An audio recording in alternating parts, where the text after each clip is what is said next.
Professor Lisa Del Pinerotti. Thank you. We learned a lot about, we heard it's really about the people. But how do you change that culture?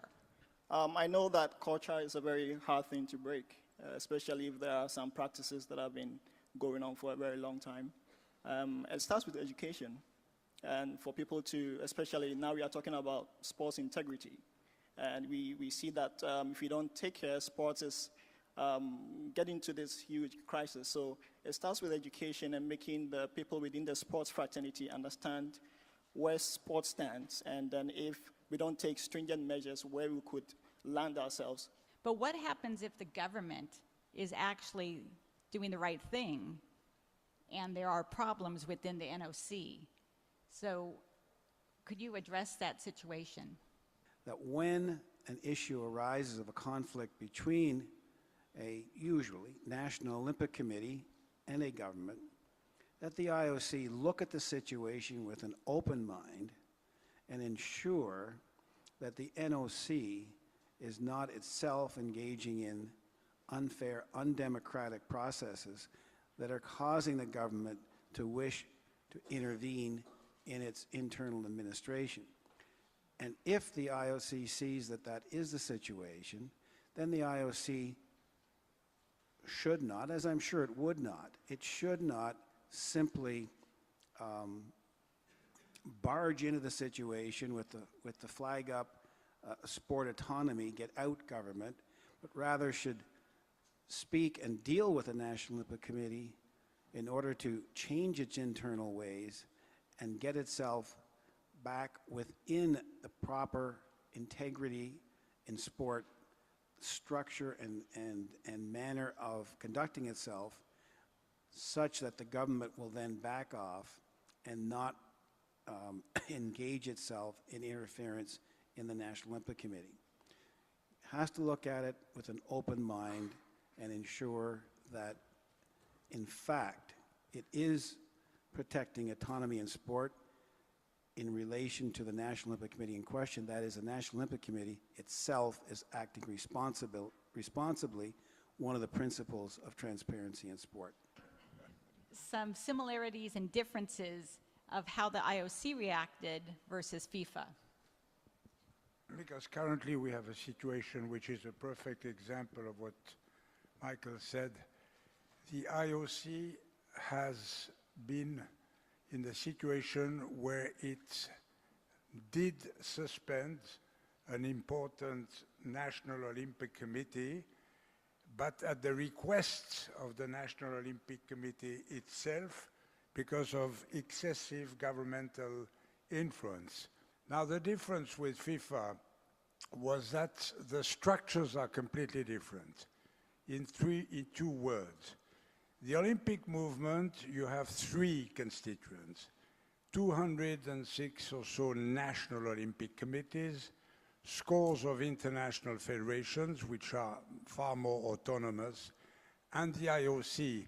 The IOC does not have the countries as members, but the IOC is like a club with 115 maximum individual persons members. So if these persons misbehave, the IOC is governed by Swiss law, the law provides ample possibility to intervene fast and sanction. And what we did at the time, we expelled 10% of the membership of the IOC within, I would say, 1 year. The IOC had the opportunity to act more swiftly than FIFA. That's the comparison I can make. Lots of discussion in the media and back and forth between different organizations about what should happen with Russia in terms of the doping scandal. Could you share your insights into, was that handled appropriately, and how you think it could have gone better? I think the IOC lost a major opportunity to stand up for clean athletes of the world. And they lost it by delegating the responsibility to the international federations to decide which people from Russia should go to Rio. Not only did they delegated under a decision they took to advise the federations to expel any possible athlete from Russia who had been sanctioned for a doping offence in the past. Now that's simply not code compliant, because once you've served your time, you're able to compete again, and there were many athletes who went to Rio in many sports that had been sanctioned in the past for doping offences.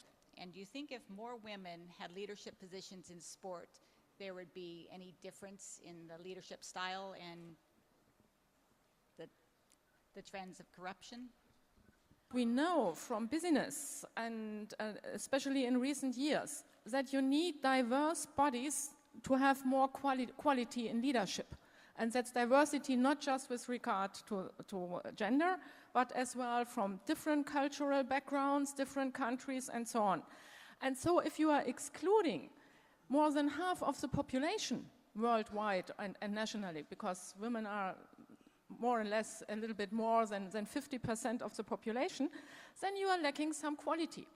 And then additionally, what we observed, for example, in FIFA, if you have people coming, nearly everybody from the same sport, having long experience, even on the pitch, knowing one another for a long, long time, talking about we are a family, we don't hurt one another, then you have really something like an old boys network. And networks are always a foundation for corruption and for other breaching of the rules. As an athlete, I think after we retire, it is really important for us to serve back to the sport we are in. We are now, as an athletes, we are just taking from it, but after we retire, after we become former athletes, we get back into the sport. So we could go into the organizational level, the governance level, so we know what it is, how it is going to be governed. So we could reduce the cases of doping. We have knowledge in and out about the sport, about ethics, how we maintain it. And we, as sport person, from the basic level, we are always taught about the 4 integral parts of the sport, which is respect, integrity, fairness, and being honest. So this is going to help all the countries, just not us, everyone in the organizations, to bring up all the athletes from the basic level to the top level.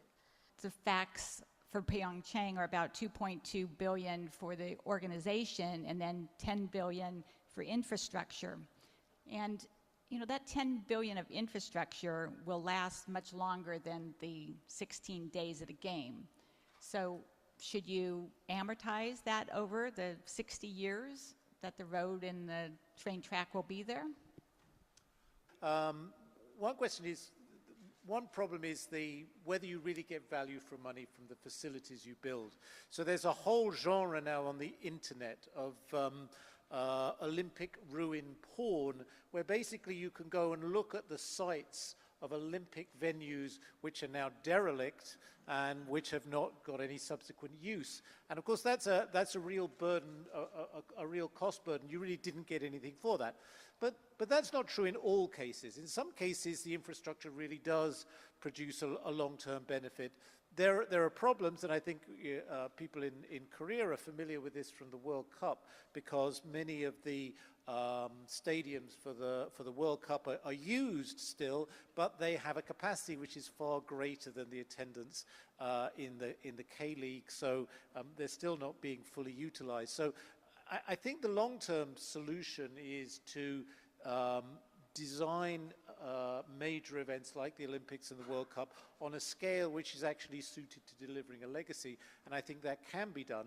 But at the moment, I think when you look back on most of the events that have been held in recent years, there's a substantial financial burden associated with the capital costs as well, which has really not left us a real legacy for the city, for the host nation. Right.